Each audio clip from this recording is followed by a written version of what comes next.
Qué divina la gente.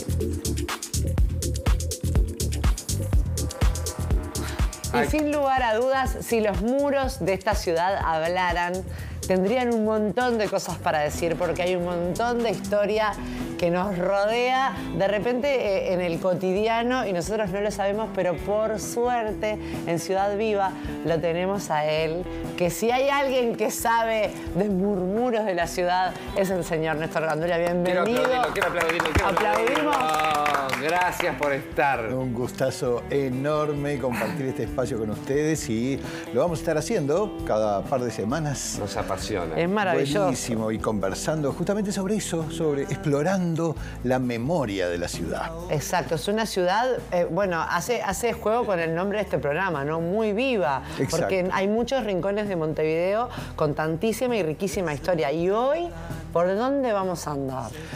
Y hoy vamos a andar por un ejemplo que articula varias cosas. Primero, por ser la primera vez que hacemos esta columna, quise elegir una historia que le diese contenido a una esquina de Montevideo. Vos sabés que una ciudad tiene gollete, digamos, cuando verdaderamente nos situamos en su memoria. Si nos olvidamos, hoy que vivimos en una sociedad de mercado, donde corremos todo el día de un lado a otro mirando la pantalla del celular o el piso y sí, cada vez más miramos para abajo, ¿no? Exacto, nos vamos olvidando de que somos el producto de esa memoria que nuestras generaciones anteriores depositaron en las esquinas, en las calles, en los muros, en los arroyos. Te voy a cortar antes que siga. Claro. Te voy a cortar antes que siga. No, porque hay una cosa que hubo en algún momento en Montevideo, señales de, incluso, mirá, y qué pavada te voy a decir, con el nombre de las calles. Ajá. Porque hubo una época en que empezaron a aparecer unos cartelitos donde decían el significado del nombre de la calle y se ha perdido o no hay muchos. Es verdad. Y no tenemos demasiada idea de la investigación. Acabamos a nombrar algunas de las columnas. Pero hoy me gustó también articular con el hecho de que estamos en marzo, de que ayer fue 8 de marzo, y de que dedicamos este tiempo, un tiempo que deberíamos dedicar mucho más a menudo, a reflexionar sobre las relaciones de género y sobre estas cosas.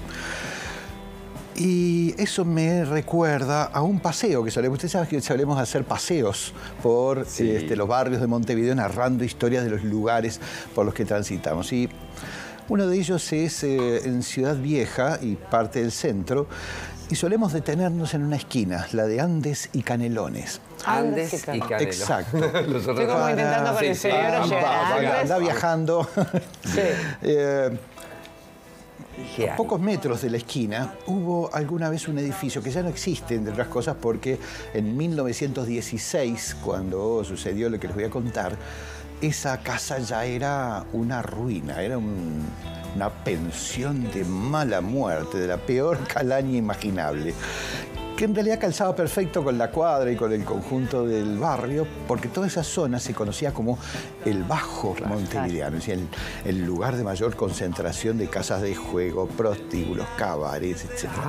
Ahí tenía que haber vivido yo. Uy, pero imponente. Bueno, y la cuestión es que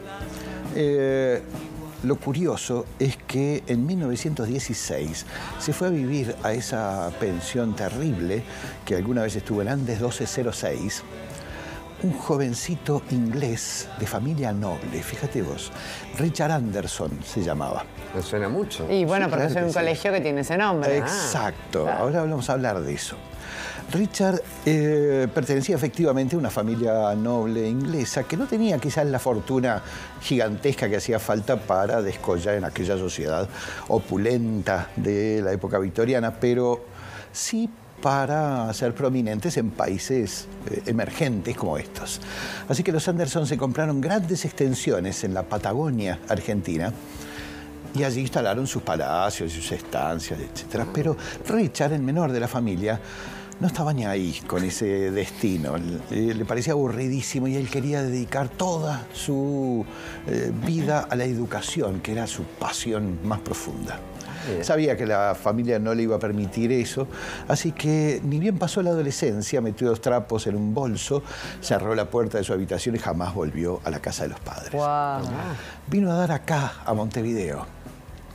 Y aquí estuvo varias semanas, de un lado a otro, buscando su primer empleo, que tenía que ser en el campo de la educación, tipo muy tosudo. Y al final esa tosudez tuvo su recompensa. Bueno, los tosudos escriben la historia. Es ¿no? verdad. Algunos tosudos, por lo menos. No, las escriben otros, pero las viven los tosudos. La cuestión es que consiguió un empleo como educador en un viejo colegio que todavía existe, que todavía se llama Elbio Fernández. Ah, mirá. Así que lo único que le quedaba era encontrar un lugar donde vivir provisoriamente, aunque fuera precario, hasta que su propio salario le proporcionara una vida mejor. Por eso no tuvo problema en alquilarse una habitación en aquella pensión espantosa. O sea que se fue de la familia y también como que cortó un poco el vínculo, porque si no la familia... Totalmente. En aquellos tiempos, a semejantes distancias, digamos, claro, con la Patagonia, claro, esos vínculos se cortaban casi naturalmente. No tenía, además se fue prácticamente sin ningún recurso. Acordate que se fue porque la familia no quería que fuera educador. Exactamente, y no se llevó nada. Así que la cuestión es que las primeras noches de Richard en aquella pensión fueron francamente espantosas. Tenía sueños, más bien pesadillas. Él no se acordaba muy bien de imágenes, pero sí de lo que sentía en esos sueños. Sentía una violencia extrema, insoportable, desbordante. Pero eso no era lo peor es que ese sentimiento de agresividad venía combinado con una lujuria, con un erotismo volcánico, una excitación sexual. ¿Pero que decís que sería por la atmósfera del lugar o era algo que él se lo atribuyó a eso, primero que nada. Él estaba acostumbrado a dormir en habitaciones palaciegas y esto era un tubo de cemento con un ventanuco allá en el fondo, un camastro, por llamarle de algún modo, las paredes sin ningún adorno. El único adorno que había era un cuadrito de Cristo de este tamaño, agarrado a la pared con un gancho que parecía como para colgar una vaca, más o menos. O sea que lo que él recordaba de sus sueños era violencia y lujuria. Exacto. Mezclado. Y eso para él era insoportable. Él se había educado en el Bedford College. Él tenía la mejor educación victoriana que podía tener en aquellos tiempos. Esa combinación de lujuria y sexualidad era insoportable para él, no se reconocía en eso. Lo cierto es que noche a noche esos sueños se fueron poniendo más intensos al punto de que le empezaban a complicar seriamente la concentración que necesitaba para dar sus clases en la mañana del colegio. Así que ahí supo que tenía que compartir eso que le estaba pasando con alguien. ¿Pero con quién? Sin morirse de vergüenza. Felizmente se acordó de un muchacho bastante mayor que 1916. Claro, no es lo mismo que ahora. Victoriana, una época muy represiva, sobre todo para los ingleses. Recordó a William, un joven mayor que él, médico, que había sido amigo de la familia, digamos, las dos familias habían sido muy cercanas, y que también había venido a residir en Montevideo. No sabía dónde, pero en aquella Montevideo chiquita, con el nombre de un médico inglés, no fue difícil encontrarlo. En cuanto supo dónde, se fue a verlo y le contó todo lo que le estaba pasando. William, por supuesto, lo examinó cuidadosamente, no encontró ningún signo físico que explicara esos sueños, así que le recomendó al médico al fin, le recomendó un poco de ejercicio, un té de tilo y seguramente se le iba pasando. Pero la verdad fue la contraria. En los siguientes días los sueños se pusieron cada vez más terribles, cada vez más intensos. Richard ahora veía sangre chorreando por las paredes y esa lujuria insoportable que le salía por los poros. Así que en uno de esos... Fito está fascinada. Uno de esos sueños resultó, fíjate, tan violento, tan terrible, que Richard se despertó sentado en su camastro solo para ver cómo alrededor todo se movía intensamente. Un viento muy fuerte entraba por algún lugar y levantaba las hojas de los apuntes del colegio y armaba un remolino en el medio de la habitación tan fuerte que empezó a moverse, a sacudirse el único adorno que había en la casa, que era el cuadrito de Cristo, de un lado a otro, hasta que finalmente se arrancó del gancho en la pared, dio 2 vueltas, cayó en el piso y hizo 1000 pedazos. Eso iba a decir una palabra fea, pero qué julepe. Claro, me imagina decir. Sí. incluso para Richard era demasiado, así que inmediatamente se fue a ver nuevamente a William y a contarle que sus recomendaciones no habían funcionado.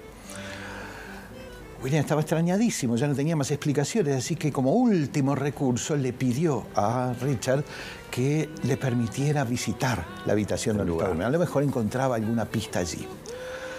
Me imagino que para Richard debe haber sido una vergüenza espantosa, claro, que alguien cercano a la familia, digamos, supiera. Claro. Pero la desesperación era tan grande que ambos se fueron juntos hasta Andes 1206. Y ahí William pudo ver todavía el revoltijo de papeles por todas partes, el cuadro hecho pedazos en el piso, el gancho en la pared, y supo que ningún viento terrenal podía arrancar el cuadro de semejante gancho, así que se rindió. Se dio vuelta y le preguntó a Richard: ¿sabes algo sobre la historia de esta casa? Wow. Richard, por supuesto, no sabía nada. Hacía unas pocas semanas que estaba viviendo ahí, así que fue William el que salió a investigar. Y no le costó nada. En 2 días estaba de vuelta en la pensión de Andes 1206, esta vez con un ejemplar del diario El Día. Claro, no había Google. Claro. No había que buscar de verdad. Hubiera costado menos. Había que preguntar de verdad. Lo cierto es que el ejemplar del Día era viejo, de 2 años antes. Daba cuenta en la portada de cómo en 1914, en esa misma pensión y en esa misma habitación, había sido brutalmente asesinada una queridísima poetisa uruguaya de nombre Delmira Agustini. No. Sí, exactamente. Qué imponente. Delmira Agustini, para quienes no estén muy familiarizados, No puedo creer que era ella ahí misma un personaje de leyenda, muy jovencita, había conquistado millones de corazones con una poesía erótica, atrevidísima, fuertemente erótica. Me imagino que muy liberadora para las mujeres de esa época victoriana tan represiva. Pero fíjense ustedes, paradójicamente, con tanta liberalidad, Delmira misma había sido prácticamente obligada por su madre a casarse muy temprano. Claro, es increíble la historia de Delmira Agustini. Con un señor, un comerciante muy adinerado de nombre Enrique Job Reyes. Tenía toda la fortuna como para asegurarles estabilidad a las dos, a la madre y a la hija, pero no sabía nada de poesía ni nada por el estilo. Así que pronto empezaron a discutir Delmira y Enrique al Hay punto una foto, de que... perdón que te interrumpa, famosa del casamiento de Delmira Agustini, que ella está sentada con el que se casó y un amigo que por el lado de atrás le está agarrando la mano al que ella de verdad estaba enamorada. Como si estuviera acá un marido y por atrás de la foto ella estaba agarrada de la mano del otro. Ahora no sé si es Delmira Agustini, pero tengo como el recuerdo de esa famosa foto. No la tengo a la vista. Hay algunas fotos hermosísimas de Delmira. Ay, voy a investigar, porque capaz que le estoy errando de poetisa uruguaya. Lo cierto es que incluso después de que se separaron Enrique y ella lo seguía citando en lugares increíbles, tipo cementerios de noche, playas desiertas, pensiones mugrientas, cuanto más terribles mejor.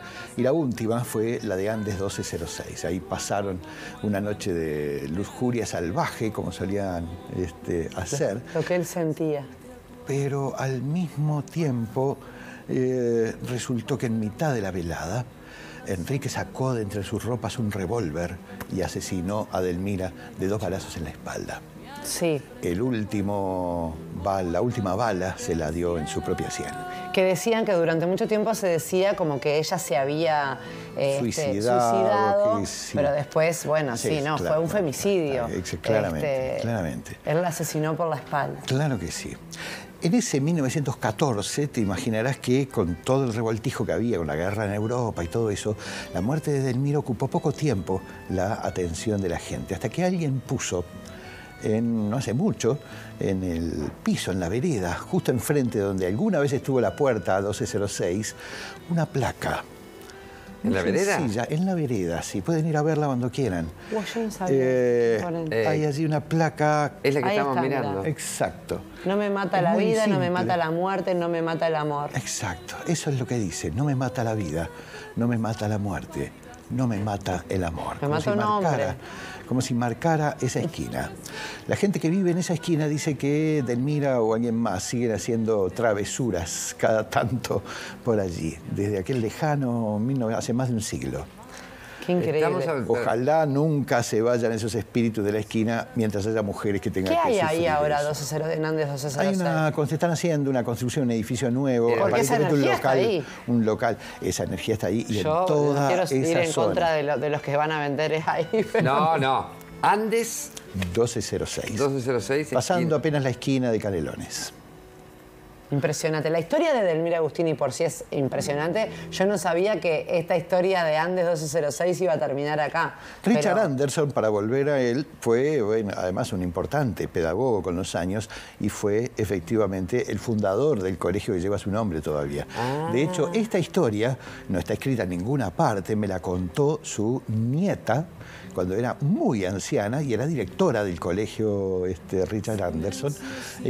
Me pidió por favor que contara sobre la historia, si lo hacía con la mayor dignidad posible y ese es mi esfuerzo. Hermoso siempre. lo contaste, pero tengo una pregunta. ¿Y él después que se entera de esto, que lo investigan con su amigo William, de que fue donde asesinaron a Edelmira Agustini, se va, se queda, se calma la energía de ese lugar? Nunca estuvo en sus planes quedarse mucho tiempo allí. Ni bien cobró su primer salario, disparó, digamos, al primer lugar, digamos, más decente. Claro, porque viste que también cuando esas energías saben que... Mirá, y vos decís que están construyendo, pero ahora o se demolió hace muchísimos años. No. Esa casa no existe desde hace muchísimo.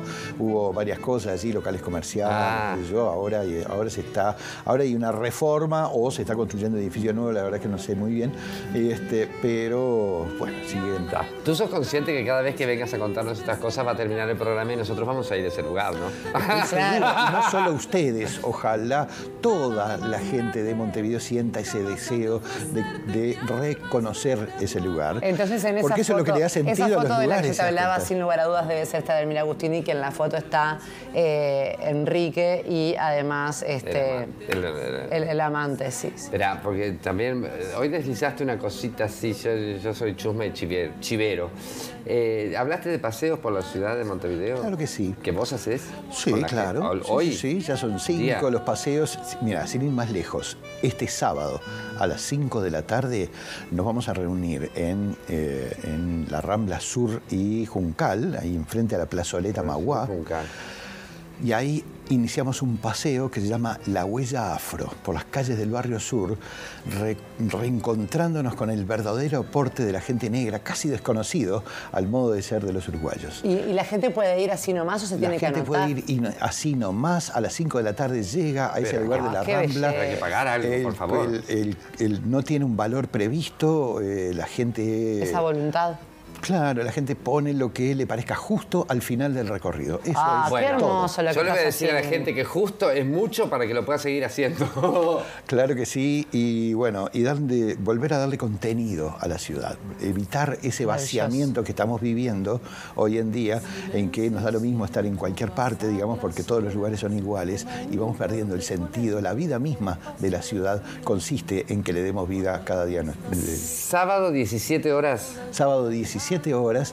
¿Y dónde? En la plazoleta Maguá, frente a la plazoleta Maguá, en la Rambla, esquina Juncal. Ahí, de ahí se juntan y salen. La Rambla Sur, ahí nos juntamos y allí salimos. La Plaza Maguá es que es donde está el dique Maguá.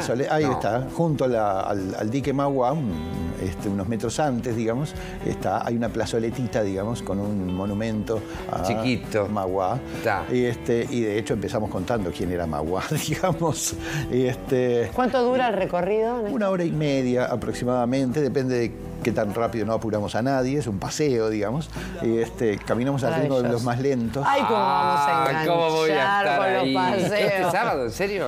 Todos los sábados y a menudo los domingos, digamos, hacemos paseos por la ciudad. A esta altura son 5 ya. Y vamos a sumar un 6º que va a ser Montevideo Secreto Cordón. En Yo quiero todo. muy poquito tiempo, digamos, ¿no? La semana pasada hicimos Ciudad Muy Vieja. bien. Y también algún día que vengas, te puedo pedir, ya que estamos, hablar de algunos teatros de nuestra ciudad. Me encantaría, Que están claro. llenos de historia, como por ejemplo el Teatro muchísimo gusto. Victoria, que Todos durante los muchos teatros años... están repletos de historia. Sí. Cualquier lugar donde se produzcan emociones muy intensas, muy fuertes, Sí. siempre se repleta de espíritus, la mayoría de las veces entrañables. Así que Te paran los pelos hablando de este hombre. Escuchá, ¿y cómo tenés un Instagram, un Facebook, un algo donde la gente se Claro, informe? Montevideo Secreto, en Facebook, en Instagram, en todas las redes. Allí hay Montevideo además Secreto. un número de WhatsApp al que si escribís, quedas integrado a la base de datos y te llega avisan los paseos. todo lo que hacemos. Este próximo domingo hacemos un fogón te acordás? de historias bajo las estrellas en Punta Ballena. Todavía queda algún lugar, así que si Fatal, alguien tiene ganas de ir... Néstor te lleva a todos lados. Sí. La idea de Montevideo Secreto es un proyecto cultural chiquito, pero ambicioso, que se propone ni más ni menos que la recuperación del territorio.